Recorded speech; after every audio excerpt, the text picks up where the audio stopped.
मराठीला अभिजात भाषेचा दर्जा मिळाल्याचा आनंद साजरा होत असतानाच आता एक धक्कादायक बातमी समोर आली आहे. मुंबईतील तब्बल 57 मराठी शाळांवर बंद होण्याचे संकट ओढवल्याची चर्चा सुरू आहे.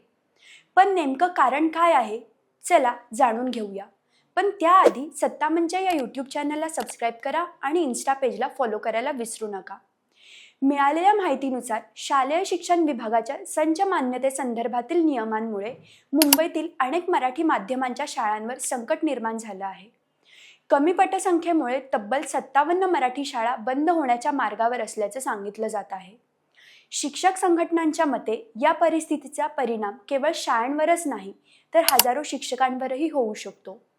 अतिरिक्त शिक्षकांचे समायोजन आणि रोजगाराचाही प्रश्न निर्माण होण्याची शक्यता व्यक्त केली जात आहे. याबाबत सरकारने तातडीने हस्तक्षेप करावा, संच मान्यतेच्या निकषांमध्ये बदल करावेत आणि मराठी शाळांना संरक्षण द्यावं अशी मागणी शिक्षक संघटनांकडून करण्यात आली आहे. आता या संपूर्ण मुद्द्यावर सरकार कोणता निर्णय घेणार आणि मराठी शाळांना दिलासा मिळणार का, याकडे सर्वांचे लक्ष लागलं आहे. तुमच्या मते मराठी शाळा वाचवण्यासाठी सरकारने विशेष धोरण आणायला हवं का? कमेंटमध्ये तुमचं मत नक्की सांगा. अशाच नाविन्यपूर्ण माहितीसाठी सत्ता मंच या यूट्यूब चॅनलला सबस्क्राईब करा आणि इन्स्टा पेजला फॉलो करायला विसरू नका.